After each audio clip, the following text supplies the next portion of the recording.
Analytic functions में next जो हमारा मेन टॉपिक है लास्ट सेक्शन हार्मोनिक फंक्शंस का। तो सबसे पहले हम डेफिनेशन देखते हैं हार्मोनिक फंक्शन की, फिर देखते हैं कि हार्मोनिक फंक्शन का एनालिटिक फंक्शन के साथ क्या कोई रिलेशन है या नहीं है। सबसे पहले डेफिनेशन देखें क्या है हार्मोनिक फंक्शन किनको कहते हैं। हार्मोनिक फंक्शन के डेफिनेशन पे आने से पहले आपको लैप्लास इक्वेशन का पता होना चाहिए।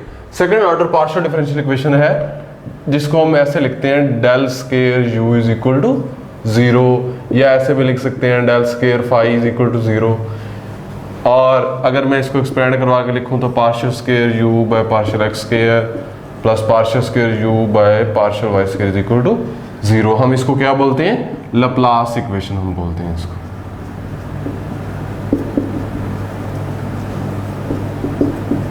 ये है हमारे पास लैप्लास इक्वेशन। अब हम आते हैं हार्मोनिक फंक्शन की तरफ, डेफिनेशन की तरफ कि हार्मोनिक फंक्शन क्या होता है। तो हार्मोनिक फंक्शन क्या है? एक रियल वैल्यूड फंक्शन है, a real valued function phi of two variables x and Y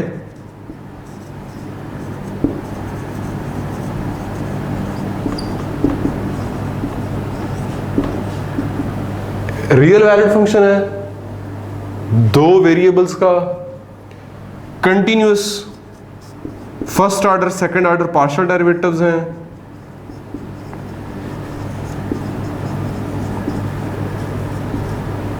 partial derivatives exist करते हैं,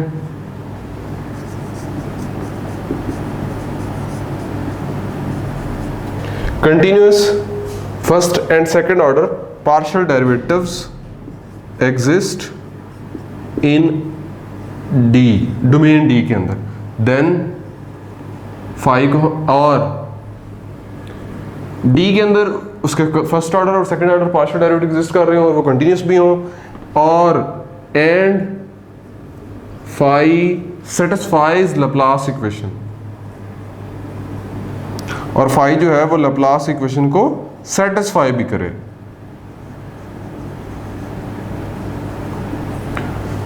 तो ऐसे फंक्शन को हम क्या बोलते हैं? Harmonic function. Real valid function है, मैंने उसको डिनोट किया फाई से, दो वेरिएबल्स हैं एक्स एंड वाई, उसके फर्स्ट और second order continuous partial derivatives जो है वो एग्जिस्ट करते हैं उस डोमेन डी में, और फाई जो है वो उस लैप्लास इक्वेशन को सेटिस्फाई भी कर रहा हो, तो हम कहते हैं इस डोमेन डी के अंदर जो फाई है वो क्या चीज है? वो हार्मोनिक फंक्शन है। फाई क्या चीज है? फाई एक हार्मोनिक फंक्शन है। तो एग्जांपल्स हम एमसीक्यूज के साथ ही करेंगे। तो अभी इनका जो रिलेशन है एनालिटिक फंक्शंस के साथ उसके बारे में हम मजीद देखते हैं। तो डेफिनेशन आपने देख ली। हार्मोनिक फंक्शन में सबसे पहले आपके पास लैप्लास इक्वेशन आती है, इसको हम लैप्लास इक्वेशन बोलते हैं। रियल वैलिड फंक्शन फाई है, दो वेरिएबल्स एक्स और वाई का, उसके कंटिन्यूस फर्स्ट और सेकंड ऑर्डर पार्शियल डेरिवेटिव्स हैं, एग्जिस्ट करते हैं यानी, और कंटिन्यूस भी हैं, और फाई जो है वो लैप्लास इक्वेशन को सेटिस्फाई भी करता है, और ये जो डेरिवेटिव्स हैं वो किसी स्पेशल किसी खास डोमेन डी के अंदर ऐसा एग्जिस्ट कर रहे हैं और कंटिन्यूटी जो है वो भी कंटिन्यूस है। तो फिर क्या होगा? फिर ये वाला जो फंक्शन फाई होगा हम उसको क्या बोलेंगे? Harmonic function in domain D. अब इसका रिलेशन हम देखते हैं, इसका क्या रिलेशन है एनालिटिक फंक्शंस के साथ। नेक्स्ट देखें, हमारे पास एक थ्योरम है जो हार्मोनिक फंक्शंस और एनालिटिक फंक्शंस को कनेक्ट कर रहा है। क्या थ्योरम है जी? Suppose f of z is equal to u x y plus iota v f x y analytic है किसी डोमेन डी के अंदर। F of z complex valid function जो है वो एनालिटिक है डोमेन डी के अंदर। देन ये वाले जो फंक्शन है रियल पार्ट और जो उसका इमेजिनरी पार्ट है, ये फंक्शन हमेशा क्या होंगे? हार्मोनिक फंक्शंस होंगे। ये क्या होंगे? हमेशा हार्मोनिक फंक्शंस होंगे। इनकी एग्जांपल, इसकी एग्जांपल हम देखते हैं।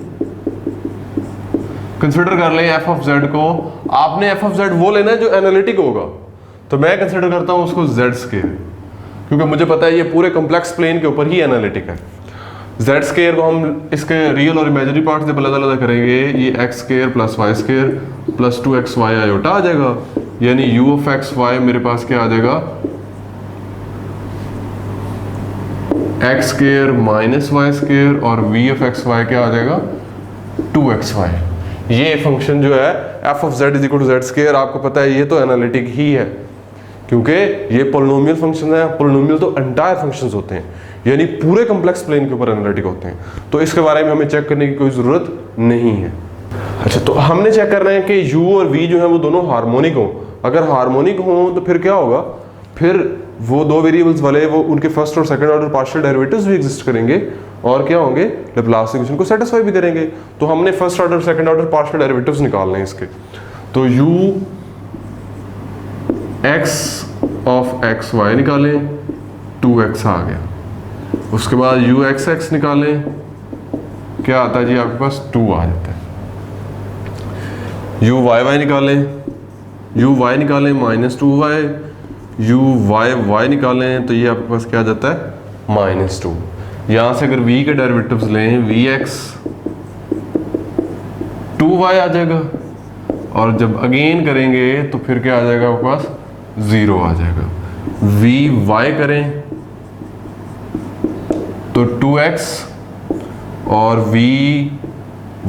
y निकालेंगे तो वो क्या आ जाना है आपके पास 0 आ जाना है। तो vx प्लस vy 0 आ गया। इसके लिए लैप्लास इक्वेशन क्या बनेगी, uxx plus uy is equal to 0।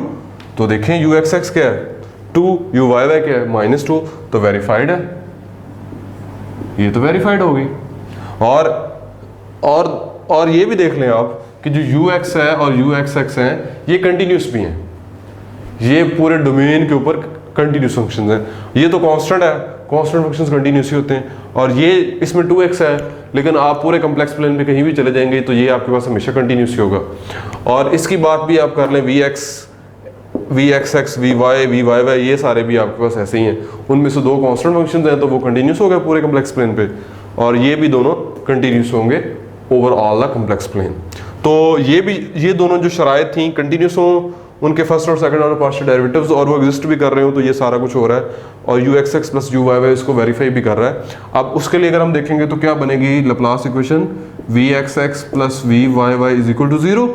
vxx क्या है आपके पास 0, vy क्या है वो भी 0, तो ये भी आपके पास क्या होगी, वेरीफाइड होगी।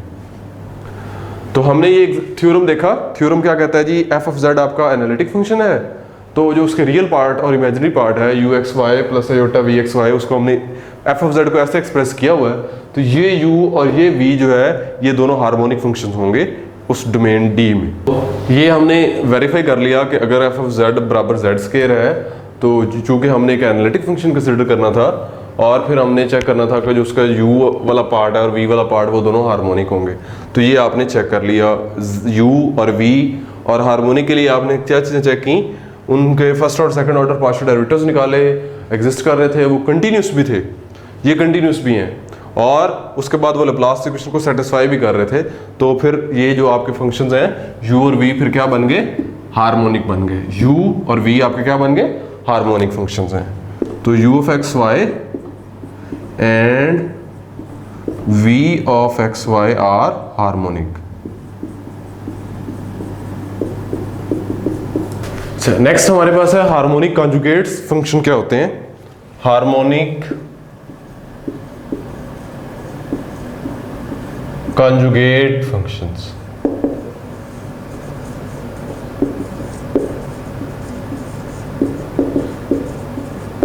तो गिवन ये है हमें कि u ऑफ एक्स वाई जो है ये आपका हार्मोनिक है और रियल वैलिड फंक्शन है। uxy जो है वो आपका हार्मोनिक फंक्शन है। तो हम क्या कर सकते हैं, हम फाइंड कर सकते हैं, we can find some real valued function vxy। Given क्या है, uxy आपके पास एक हार्मोनिक फंक्शन होना चाहिए किसी डोमेन D में। तो हम क्या कर सकते हैं, हम एक रियल वैलिड फंक्शन और निकाल सकते हैं vxy के ये u और v जो हैं ये दोनों CR इक्वेशंस को सेटिस्फाई करें, सेटिस्फाई CR इक्वेशंस। अगर ये CR इक्वेशंस को सेटिस्फाई करते हैं फिर हम कहते हैं जो v ऑफ एक्स वाई है वो हार्मोनिक कॉन्जुगेट है u ऑफ एक्स वाई का, is harmonic conjugate of u of x y का। और फिर हम ओरिजिनल फंक्शन कंसिडर कर लेते हैं f of z is equal to u x y plus iota v of x y. तो इस डिस्कशन से हमने ये सीखा है कि अगर हमारे पास एक फंक्शन गिवन हो u ऑफ एक्स वाई, यानी जो f ऑफ z है हमारा वो क्या होता है u x y plus iota v x y होता है, और उसमें से कोई एक हमें u गिवन अगर है तो हम v निकाल सकते हैं। कैसा v होगा कि u और v दोनों CR इक्वेशंस को सेटिस्फाई कर रहे होंगे और v जो होगा वो u का हार्मोनिक कंजुगेट होगा। तो फिर क्या होगा, फिर f ऑफ z आपका बन जाएगा u x y plus iota v of x y, यानी हम सिर्फ एक पार्ट से पूरा कॉम्प्लेक्स फंक्शन जो है वो डिटरमिन कर सकते हैं। तो अब इसकी एग्जांपल हम देखते हैं। कंसीडर करें u of x y is equal to x cube minus 3x y square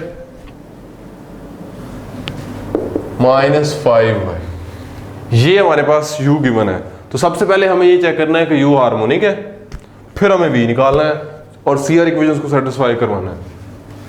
तो अगर u हार्मोनिक है तो u के डेरिवेटिव्स निकालें, 3x square minus 3y square, u x x निकालें, ये आपके पास क्या आ जाएगा 6x आ जाएगा।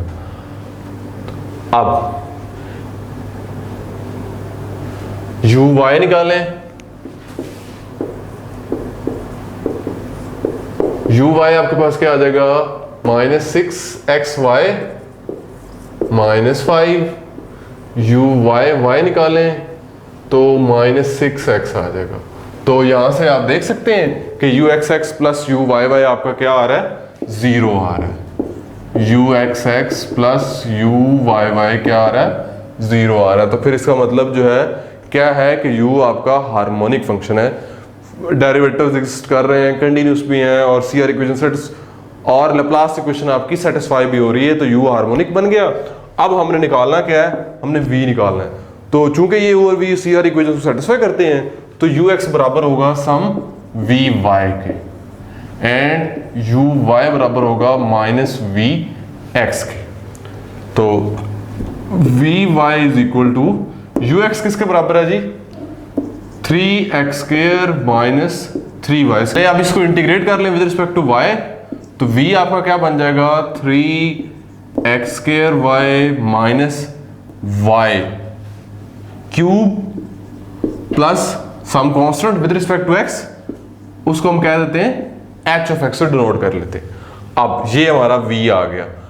अब इसका डेरिवेटिव लें with respect to x, vx 6xy plus h dash of x, और vx आपका किसके बराबर है माइनस uy के, वो आपके पास आ जाएगा 6xy plus 5 is equal to 6xy plus h dash of x। 6xy आपका कैंसिल हो गया, h डैश ऑफ x आपका 5 आ गया। इंटीग्रेट करें विद रिस्पेक्ट टू x तो h ऑफ x आपका सम 5x प्लस कांस्टेंट आ जाएगा। तो इसमें वैल्यूज लगाएं तो आपका v ऑफ एक्स वाई जो है वो क्या बन गया 3x square y minus y cube plus 5x plus c। तो v हमने फाइंड कर लिया, तो अब हम f ऑफ z निकाल सकते हैं। f ऑफ z हमारे पास क्या बनेगा, f ऑफ z बन जाएगा u x y plus iota v x y. u x y है हमारे पास x क्यूब minus 3x y square minus 5y plus iota times 3x square y minus y cube plus 5x plus c। ये आ गया हमारे पास। तो ये इस एग्जाम्पल से और इस डिस्कशन डेफिनेशन से हमने क्या देखा है कि हार्मोनिक कंजुगेट फंक्शंस कैसे निकालते हैं या वो क्या होते हैं। तो u अगर आपके पास हार्मोनिक फंक्शन है तो हम एक फंक्शन v एक्स वाई निकाल सकते हैं कि u और v दोनों CR इक्वेशंस को सेटिस्फाई कर रहे हैं, और v जो है वो आपका क्या बन जाता है हार्मोनिक कंजुगेट बन जाता है किसका u एक्स वाई का। तो फिर हम f ऑफ z निकाल सकते हैं u x y plus iota v x y की फॉर्म में होता है। तो हमने एक एग्जांपल देखी, u हमारे पास गिवन था, तो पहले हमें ये चेक करना था कि u हार्मोनिक फंक्शन हो। तो u हार्मोनिक फंक्शन के लिए हमें डेरिवेटिव्स निकालने थे, u x निकाला, u x x, u y y, तो वो आपके पास 0 आ गया। उसके बाद CR इक्वेशंस को यूज करके हमने v निकालना है, तो u x v y के बराबर होगा, u y minus v x के बराबर होगा। तो मैंने यहाँ से एक चीज ये यूज की, u x y को यूज किया v y को, और आप इसको भी यूज करके चल सकते हैं, कोई इशू नहीं है। तो u x आपके पास इसके बराबर है 3x square minus 3y square, इसको इंटीग्रेट किया विद रिस्पेक्ट टू y तो कांस्टेंट आ गया विद रिस्पेक्ट टू x। तो ये आपके पास आ गया। अब इसका डेरिवेटिव लिया with respect to x, 6xy plus h dash x आ गया। vx की वैल्यू वहां से लगाई, vx चूंकि माइनस uy के बराबर है तो माइनस टाइम्स uy लगा लिया। तो ये आपके पास वैल्यूज लगा दी। उसके बाद दोबारा 6xy कट गया, h डैश x 5 आ गया। दोबारा इसको इंटीग्रेट किया विद रिस्पेक्ट टू x, तो h of x 5x plus c आ गया। तो h ऑफ x की जगह इसकी वैल्यू लगा दें, v आ गया। तो f ऑफ z को आप सेट कर सकते हैं u प्लस आयोटा v की फॉर्म में। नेक्स्ट हम देखते हैं C R equations in polar form. तो अगर हमारे पास जो हम पहले डिस्कशन कर रहे थे वो सारी थी रेक्टेंगुलर कोऑर्डिनेट्स के अंदर, तो अगर हम एक्स वाई को आर थीटा में कन्वर्ट कर लें तो सी आर इक्वेशंस की पोलर फॉर्म ये है। सी आर इक्वेशंस ये बन जाती हैं partial u by partial r is equal to 1 over r partial v और partial theta, and partial v by partial r is equal to -1 over r partial u by partial theta. आपने इनको as it is याद रखना है, हमने यहाँ पे drive नहीं करनी है। उसके बाद लैप्लास इक्वेशन भी पोलर फॉर्म में कन्वर्ट की जा सकती है। वो ये है r square partial square u by partial r square, r partial u by partial r partial square u by partial theta square. तो ये आपके पास लैप्लास इक्वेशन है। अब नेक्स्ट हम एक एग्जांपल करते हैं। एफ ऑफ जेड मेरे पास एक मौजूद है, तो मैं सी आर इक्वेशंस को चेक करना चाहता हूँ और लैप्लास इक्वेशंस को भी चेक करना चाहता हूँ। तो इसके लिए अगर मैंने सी आर इक्वेशंस बनानी है, ये इनको वेरीफाई करना है, तो मुझे यू और वी अलग अलग चाहिए। तो मैं इसको ऐसे लिख सकता हूँ इस फंक्शन को r to the n cos n theta plus iota sine n theta. तो u ऑफ r थीटा मेरे पास क्या बन गया, r to the n cos n theta, and v of r theta क्या बन गया, v ऑफ r थीटा मेरे पास क्या बन गया, r to the n sign n theta. तो मुझे पहले सी आर इक्वेशंस को वेरीफाई करना है। Partial u by partial r मुझे निकालना है, तो partial u by partial r n r की पावर n माइनस 1 आ जाएगा और cos n थीटा आ जाएगा। और साथ में मैंने partial v by partial R भी निकालना है और partial u by partial theta भी निकालना है। तो यहां से पहले मैं partial u by partial theta निकाल लेता हूं। ये आ जाएगा r to the n minus आ जाएगा cos का डेरिवेटिव साइन n थीटा और साथ में एक n भी आ जाएगा। तो यहाँ पे माइनस n स्टार्ट में आ जाएगा। और अगर हम v के डेरिवेटिव्स निकालते हैं विद रिस्पेक्ट टू r और with respect to theta, partial v by partial theta is equal to n r to the n cos n theta आ जाएगा। और partial v by partial r मेरे पास क्या आएगा, n r की power n minus 1 sine n theta. तो मुझे पहले इसको वेरीफाई करना है। Partial u by partial r is equal to 1 over r partial v by partial theta. Partial u over partial r मेरे पास क्या है जी, n r n minus 1 cos n theta. तो मुझे इससे क्या बनाना है, 1 over r partial v by partial theta.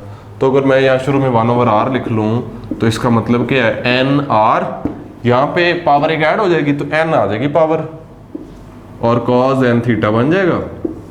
तो 1 over r n r n cos n theta किसके बराबर है, देख लें, वो partial v by partial theta ही है। तो एक सी आर इक्वेशन तो मेरे पास वेरीफाई होगी। अब दूसरी को देखते हैं, partial v by partial r,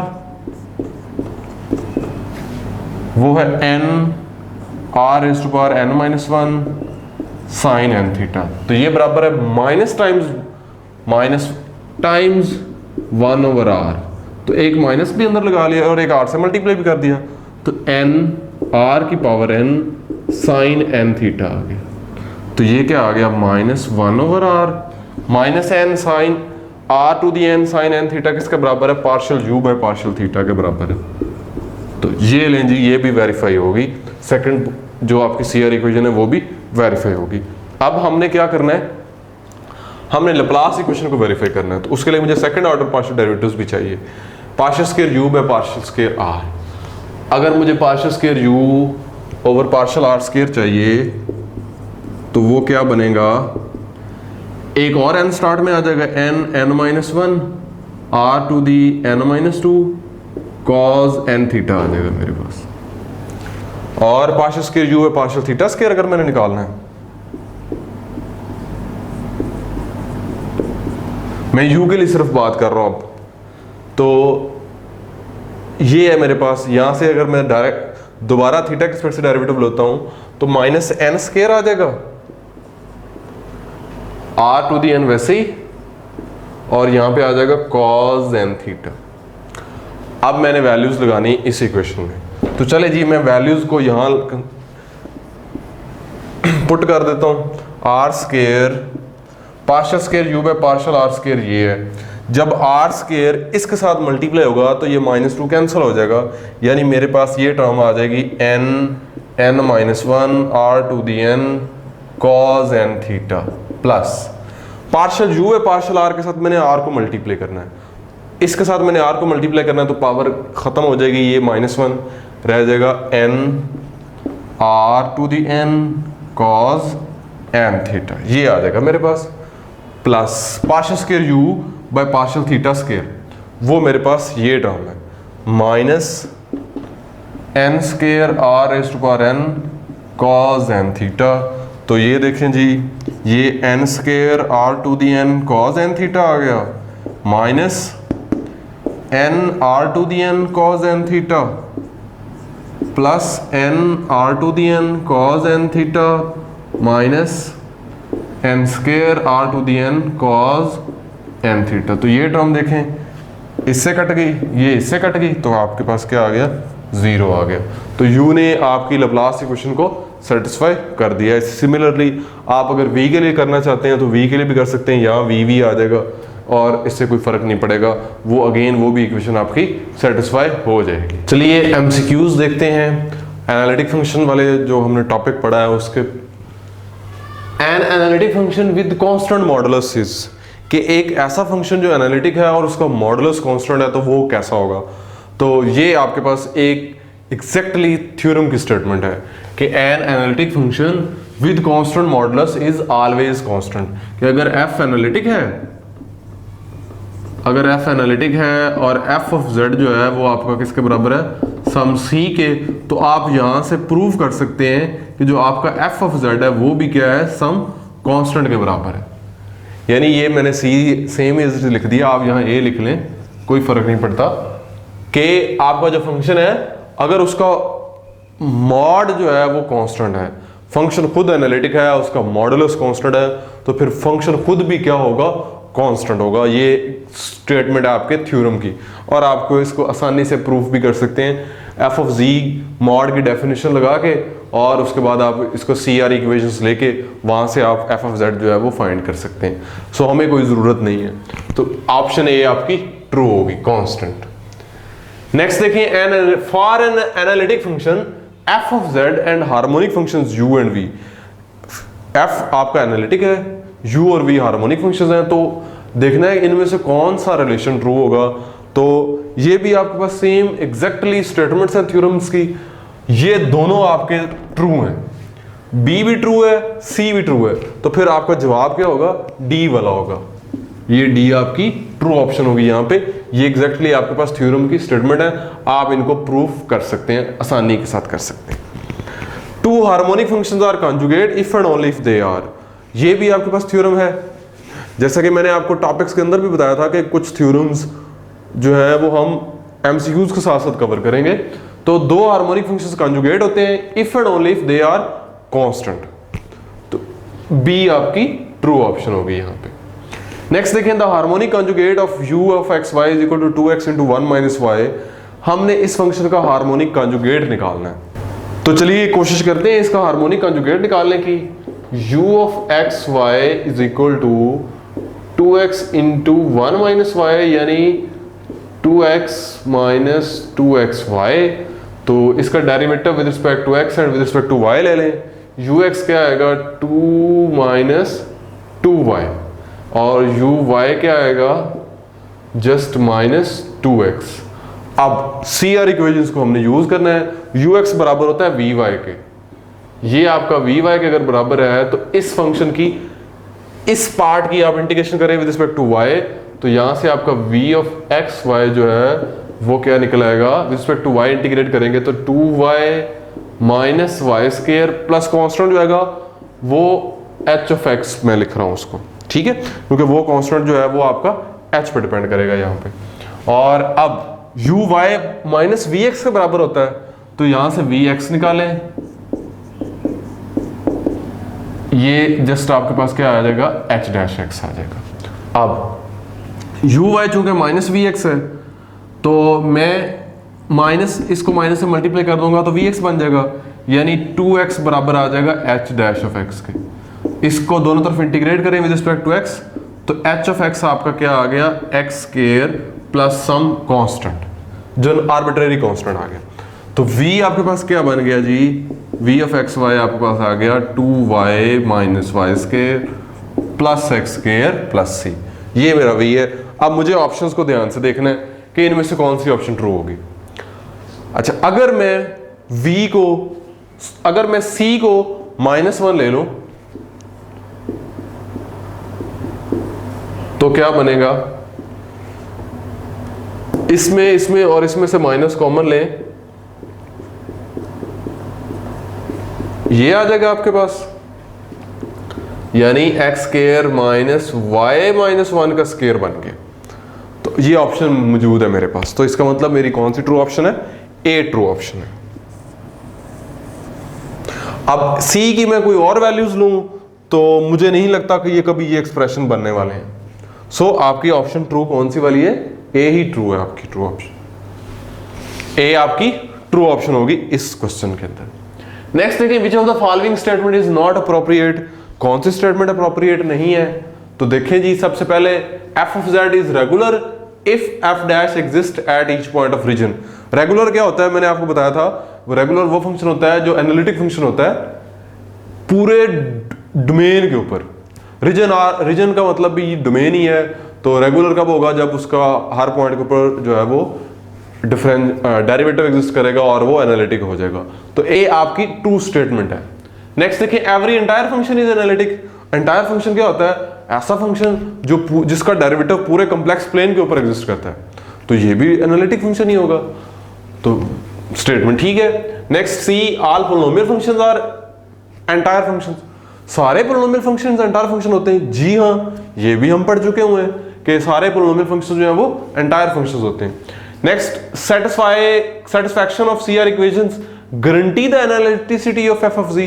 कि अगर सीआर इक्वेशन सेटिस्फाई हो रही हो तो एफ ऑफ जी क्या जरूरी है कि वो एनालिटिक होगा, तो ऐसा होना जरूरी नहीं है। इसकी एग्जांपल हम देख चुके हुए हैं टॉपिक के अंदर कि अगर सीआर इक्वेशन सेटिस्फाई हो रही हो तब भी पॉसिबल है कि आपका फंक्शन जो है वो एनालिटिक ना हो। सो यहां पे आपकी फॉल्स स्टेटमेंट कौन सी है, डी वाली। तो यही आपकी ट्रू ऑप्शन है। नेक्स्ट देखिए जी, एफ ऑफ जेड बराबर है G mod square plus iota G conjugate plus 1 is differentiable at. हमने बताना है कि ये जो फंक्शन है ये किस पॉइंट के ऊपर डिफरेंशिएबल है। तो हमने ये थ्योरम देखा है जी, अगर फंक्शन डिफरेंशिएबल हो तो फिर सीआर इक्वेशन जो है वो सेटिस्फाई होती हैं। तो ये फंक्शन तो डिफरेंशिएबल है, किस पॉइंट पे होगा, जिस पॉइंट पे सीआर इक्वेशन सेटिस्फाई हो रही होंगी। तो सीआर इक्वेशंस हम बनाएंगे, इसकी क्या बनती हैं जी, F of Z G conjugate का स्क्वायर, जी मॉड का स्क्वायर है तो यानी x square plus Y square आ गया, यू ऑफ एक्स वाई बराबर आ गया x square plus Y square यहां से, और जी कंजुगेट से आयोटा एक्स, आयोटा बाहर है तो जी कंजुगेट होता है एक्स माइनस आयोटा वाई, तो वाई सिर्फ आएगा आपका यहां से और प्लस 1 आएगा यू, और v जो है वो आपका क्या आएगा, v देखिए वो सिर्फ आपके पास क्या आएगा, x आएगा जस्ट। तो u x निकालें, 2x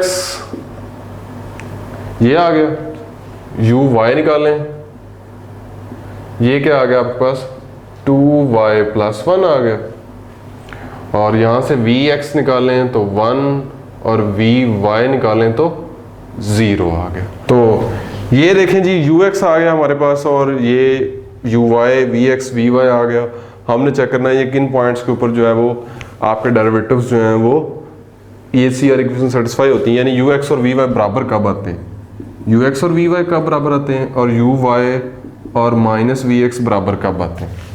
तो ये देखें जी, अगर मैं कंसिडर करूँ आयोटा को, x आयोटा को कंसिडर करने का मतलब है x जो है वो 0 है और y 1 है, यानी x 0 और y 1। यहां पे अगर मैं लगाता हूं x 0 y 1 तो मेरे पास क्या आएगा 0, और vy क्या है वो भी 0 है, तो ये तो वेरीफाई हो रही है। लेकिन क्या uy वेरीफाई हो रहा है 0 1 के ऊपर, यू वाई क्या है 2 + 1 3, और ये तो इक्वल नहीं है वी एक्स के, तो ये नहीं हो रही। इसका मतलब है आयोटा पे डिफरेंशिएबल नहीं है। अगर हम 1 लगाएंगे तो उस पर भी नहीं आएगा, 1 लगाएंगे तब भी ये नहीं होगा। अगर हम माइनस आयोटा की बात करें, यानी x को 0 और y को -1 कंसिडर करें, फिर क्या होता है? ux 0 -1 क्या आ जाएगा जी? ux 0 -1 0, vy वो आपका वैसे ही 0 है, तो ये तो इक्वल है। अब दूसरों को चेक कर लेते हैं, uy को चेक करें जी 0 -1 पे, -2 + 1 ये -1 आ जाएगा, और vx वो आपका 1 है, तो uy माइनस vx के बराबर होता है ना, तो ये आपका v माइनस टाइम्स vx आ गया। तो इस पॉइंट पे ये सेटिस्फाई हो रही है -1 पे, यानी 0 -1 पे, तो यहां पे ये फंक्शन क्या होगा? डिफरेंशिएबल होगा। नेक्स्ट देखें, a function f of z is analytic if and only if. First देखें u और v हार्मोनिक है, ये इफ एंड ओनली इफ के साथ नहीं स्टेटमेंट हो सकती, क्योंकि स्टेटमेंट क्या है कि अगर फंक्शन एनालिटिक है तो u और v हार्मोनिक होते हैं, लेकिन बैक स्टेटमेंट नहीं है, यानी u और v अगर हार्मोनिक है तो जरूरी नहीं है फंक्शन जो है वो एनालिटिक हो, ऐसा कोई रिजल्ट हमारे पास नहीं है। उसके बाद ये u और v कंटिन्यूस होने चाहिए, ये भी कोई जरूरी नहीं है। u और v सेटिस्फाई करना चाहिए CR इक्वेशंस को, इसके बारे में हम पढ़ चुके हैं कि CR इक्वेशन सेटिस्फाई हो भी रही होती हैं, फिर भी फंक्शन एनालिटिक नहीं होता बाज दफा। तो इनमें से कोई भी option if and only if के साथ, एनालिटिक के साथ नहीं चल सकती। सो नन ऑफ दीज आपकी ट्रू ऑप्शन होगी यहाँ पे। नेक्स्ट देखिए, which of the following function does not possesses derivative. इनमें से किस फंक्शन का डेरिवेटिव नहीं निकलता? पहला देखिए जी, जी स्क्वायर पोलिनोमियल फंक्शन है, एंटायर फंक्शन है, पूरे कॉम्प्लेक्स प्लेन पर डेरिवेटिव निकलता है। जी कंजुगेट, इसके बारे में हम पढ़ चुके हैं, जी कंजुगेट इसका डेरिवेटिव कहीं भी नहीं निकलता, ये नोवेयर डिफरेंशिएबल फंक्शन है। x + 4 आयोटा y ये भी है नोवेयर डिफरेंशिएबल फंक्शन है, इसके बारे में भी हम पढ़ चुके हैं। तो फिर ये दोनों ही आपके ट्रू हैं, तो डी वाली ऑप्शन आपकी ट्रू होगी, both b and c. Second, point out the analytic function z² + z + 1 polynomial analytic, cause hyperbolic e⁻g, ये सारे के सारे एनालिटिक फंक्शंस हैं। हाइपरबोलिक फंक्शंस हो, आपके पोलिनोमियल फंक्शंस हो, आपके रैशनल फंक्शंस हो, आपके एक्सपोनेंशियल फंक्शंस हो, ये सारे एनालिटिक हैं। तो ऑल ऑफ दीज आपकी ट्रू ऑप्शन होगी। नेक्स्ट देखें, विच of the following function CR equations hold नहीं करती इनमें से किस इक्वेशन के अंदर? पोलिनोमियल पोलिनोमियल पोलिनोमियल, कोई इशू नहीं है, एनालिटिक है, एनालिटिक है, CR इक्वेशंस लाजमन होल्ड करेंगी। सो ये A, C और D तो आपकी ऑप्शंस नहीं हो सकती। Z कंजुगेट मुझे लग रहा है कि ये होगा, तो कैसे होगा जी? f ऑफ z आपके पास है x माइनस आयोटा y है, ux क्या है? u ऑफ x y क्या है आपके पास? x, और v ऑफ x y क्या है आपके पास? -1। चलें जी, डेरिवेटिव ले लें, ux क्या आ जाएगा? 1, और vy क्या आ जाएगा? 0। तो सेटिस्फाई नहीं हो रही है, इसके लिए दूसरी को चेक करने की जरूरत भी नहीं है आपको, तो ये बी आपकी ट्रू ऑप्शन होगी। नेक्स्ट देखिए, which of the following functions are not regular. Regular functions ये कौन से होते हैं? होलोमॉर्फिक, जो अपनी डोमेन के ऊपर एनालिटिक होते हैं।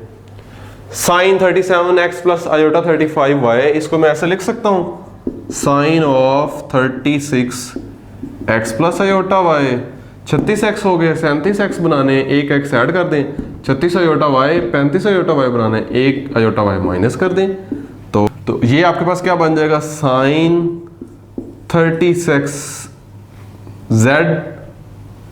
+ z का कॉन्जुगेट। ये क्या है? ये sin z का कॉन्जुगेट, और ये फंक्शन, तीनों फंक्शंस ही ऐसे हैं जो कि एनालिटिक नहीं है। इसमें और इस फंक्शन में, इन दोनों में z का कॉन्जुगेट आ रहा है, तो कोई भी ऐसा फंक्शन जिसके अंदर z का कॉन्जुगेट आ रहा हो, वो फंक्शन कभी भी एनालिटिक नहीं होता। तो ये और वो तो क्रॉस्ड। ये भी नहीं होता, एक्स वाई के कॉन्जुगेट का, एक्स वाई के मॉड का आपने स्क्वायर रूट लिया है, ये भी फंक्शन आपका एनालिटिक नहीं है, CR इक्वेशंस आपकी सेटिस्फाई नहीं होती। तो ये बी और ए में क्या आ रहा है, इसमें z कॉन्जुगेट अपीयर हो रहा है।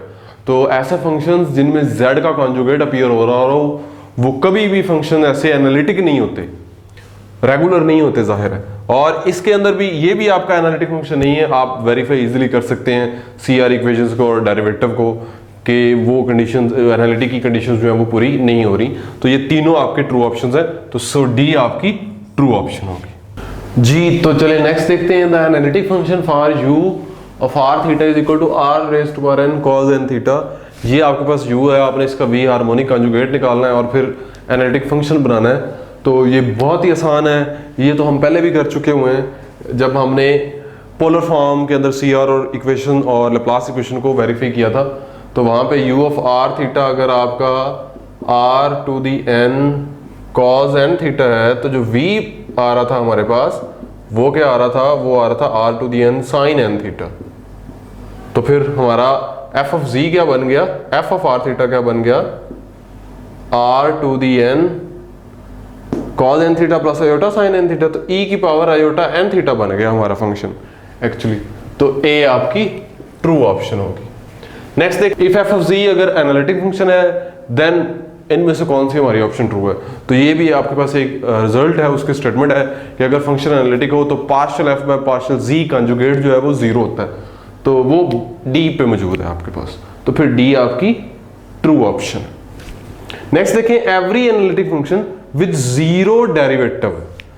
फंक्शन एनालिटिक है, डेरिवेटिव भी 0 है, तो फिर क्या होगा, फिर वो फंक्शन कौन सा होगा, वो कांस्टेंट फंक्शन होगा। कि फंक्शन एनालिटिक है, फंक्शन का जो डेरिवेटिव है वो क्या है, 0, तो f ऑफ z आपके पास क्या आएगा, कांस्टेंट आएगा। तो b आपकी ट्रू ऑप्शन है। नेक्स्ट देखें जी, which of the following function is not analytic at any point. इनमें से कौन सा फंक्शन किसी भी पॉइंट पे एनालिटिक नहीं है। तो ये अब हम चेक करते हैं। रियल पार्ट ऑफ z यानी आपका u जो है वो तो x आ गया और v आपका क्या है, 0 है। तो ux आपके पास 1 आ जाएगा और vy क्या है, 0। तो ये तो इक्वल ही नहीं है, तो ये तो एनालिटिक नहीं हो सकता। y plus iota x, u आपके पास y आ गया और v आपके पास x आ गया। तो ux निकालें 0 और vy निकालें वो भी 0। लेकिन जब uy निकालेंगे वो क्या आ जाएगा, 1, और vx निकालेंगे वो भी 1। तो uy और माइनस vx उनका रिलेशन होता है आपस में। तो यहाँ पे तो ये इक्वल आ रहे हैं, तो वो इक्वल तो नहीं आएंगे, इसलिए ये भी नहीं हो सकता। x square plus Y square को अगर ट्रीट करें तो ux आपका 2x आएगा, लेकिन जब vy निकालेंगे v उसमें है ही नहीं, तो vy 0 होगा। तो वहाँ पे भी आपकी CR इक्वेशन सेटिस्फाई नहीं हो रही। तो जब तक CR इक्वेशन ही सेटिस्फाई नहीं हो रही, फंक्शन एनालिटिक हो ही नहीं सकता। सो ये तीनों आपकी ट्रू है, तो डी आपकी ट्रू ऑप्शन होगी। For analytic function, function analytic है जी 3, ये आपके पास u है, ये v है, हमने a और b की वैल्यूज बतानी है। अगर फंक्शन एनालिटिक है तो CR इक्वेशन सेटिस्फाई होंगी। ux क्या होगा 3, vy क्या होगा b, ux is equal to vy होता है, ux is equal to vy होता है, ux 3 vy b। तो a आपका क्या आ गया, b आपका क्या आ गया 3 आ गया। b 3 किन किन में है, इसमें है और इसमें है, इसमें पहले और दोनों में है। पहले दोनों में b जो है वो 3 ही है। अब हमने चेक करना है कि a 1 है या -1 है। uy निकालें सबसे पहले, uy आपके पास क्या आएगा -1 और vx निकालें, vx निकालें आपका a आएगा। तो a यहां से आपके पास क्या आएगा 1 आएगा, तो a आपकी ट्रू ऑप्शन होगी। नेक्स्ट देखें, for an analytic function f of z, function analytic है, इस टाइप का फंक्शन है, c आपका रियल कांस्टेंट है, हमने बताना जी फंक्शन क्या होगा। अच्छा, फंक्शन एनालिटिक है, इसका मतलब क्या है, CR इक्वेशन लाजमन सेटिस्फाई हो रही हैं। अब u जो है वो तो रियल पार्ट है, ये v जो पार्ट है ये इमेजिनरी पार्ट है। v अगर x का फंक्शन होगा, y का हो या x y दोनों का हो, किसी सूरत भी वो CR इक्वेशन को सेटिस्फाई नहीं करेगा, क्योंकि ux तो और uy तो आपके पास 0 आ जाने हैं और vx vy वो आपके पास 0 नहीं आएंगे, उनमें से कोई एक तो नॉन जीरो होगा ना। तो फिर क्या होना चाहिए, सिर्फ एक ही पॉसिबिलिटी है कि वी एक्स वाई भी आपका क्या होना चाहिए, वो भी कांस्टेंट होना चाहिए। अगर वो कांस्टेंट होगा तो फिर ही सीआर इक्वेशन सेटिस्फाई होंगी, और अगर वी कांस्टेंट हो गया तो जो आपका फंक्शन है वो क्या बन गया, कांस्टेंट फंक्शन बन गया। तो बी आपकी ट्रू ऑप्शन है।